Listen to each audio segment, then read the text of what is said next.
কল্পনা করুন আপনি আকাশের ৩৪,০০০ ফুট উঁচুতে একটি বিশাল বিমানে চড়ে গন্তব্যের দিকে যাচ্ছেন। হঠাৎ জানলার বাইরে তাকিয়ে দেখলেন পাশে দুটি যুদ্ধ বিমান উঠছে। আপনি যখন তাদের পাইলটদের দিকে হাত নাড়লেন, দেখলেন তারা এক অদ্ভুত আতঙ্ক আর বিস্ময় নিয়ে আপনার বিমানের দিকে তাকিয়ে আছে।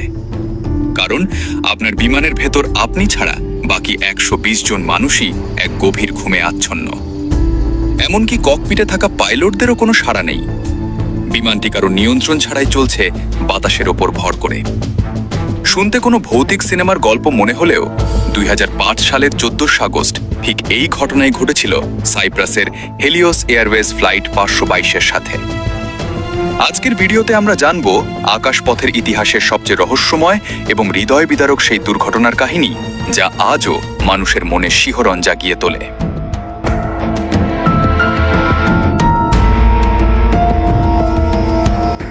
সেদিন সকাল ৯:০৭ সাইপ্রাসের লার্নাকা বিমানবন্দর থেকে গ্রিসের এথেন্সের উদ্দেশ্যে রওনা দেয় হেলিওস ৫২২। বিমানে ছিলেন ১১৫ জন যাত্রী এবং ৬ জন ক্রু মেম্বার। আকাশ ছিল পরিষ্কার, আবহাওয়া ছিল চমৎকার, কিন্তু কেউ জানত না এই বিমানটি আর কখনো তার গন্তব্যে পৌঁছাবে না। উড্ডয়নের মাত্র কয়েক মিনিট পরেই ককপিটে একটি সতর্কবার্তা বা অ্যালার্ম বেজে ওঠে। পাইলটরা ভাবলেন এটি হয়তো বিমানের টেক অফ কনফিগারেশন অ্যালার্ম, কিন্তু আসলে বিপদ ছিল অন্য জায়গায়, যা তারা কল্পনাও করতে পারেননি। বিমানটি যত উপরে উঠছিল, ভেতরে বাতাসের চাপের ভারসাম্য ঠিক রাখার সিস্টেমটি কাজ করছিল না।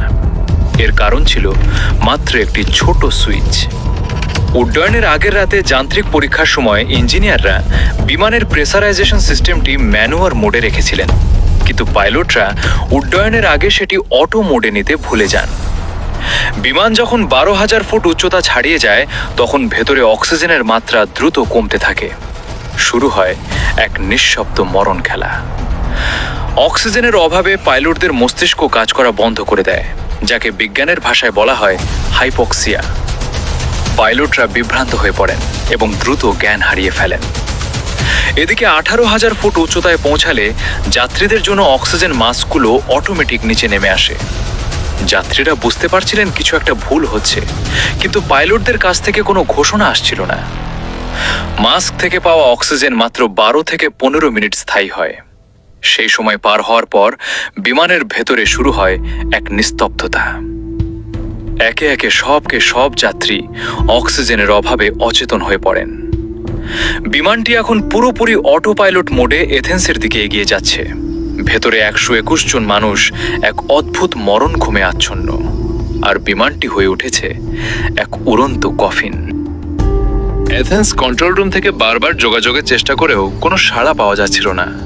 গ্রিক বিমান বাহিনী আতঙ্কিত হয়ে পড়ে। তারা ভাবল হয়তো কোনো সন্ত্রাসী বিমানটি হাইজ্যাক করেছে।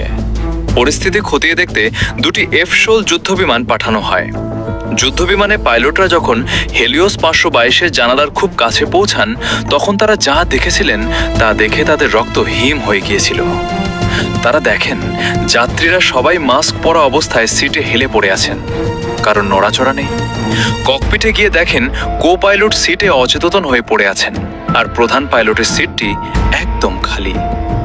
ঠিক সেই মুহূর্তে ককপিটে একটি ছায়াকে নড়াচড়া করতে দেখা যায়। একজন মানুষ অত্যন্ত ধীর গতিতে প্রধান পাইলটের সিটে এসে বসেন। তিনি ছিলেন ফ্লাইট অ্যাটেন্ডেন্ট আন্দ্রেয়াস প্রোদ্রোমো। তিনি একজন স্কুবা ডাইভার হওয়ায় দীর্ঘক্ষণ শ্বাস ধরে রাখার প্রশিক্ষণ ছিল তার, আর তাই পোর্টেবল অক্সিজেন ব্যবহার করে তিনি তখনও জ্ঞান হারাননি। তিনি আপ্রাণ চেষ্টা করছিলেন বিমানটিকে রক্ষা করতে, কিন্তু তার পাইলট হিসেবে কোনো প্রশিক্ষণ ছিল না। তিনি কন্ট্রোল রুমে মেডে মেডে বলে সাহায্যের আকুতি জানাচ্ছিলেন, কিন্তু রেডিও টিউনিং ভুল থাকায় তার কথা কেউ শুনতে পাচ্ছিল না।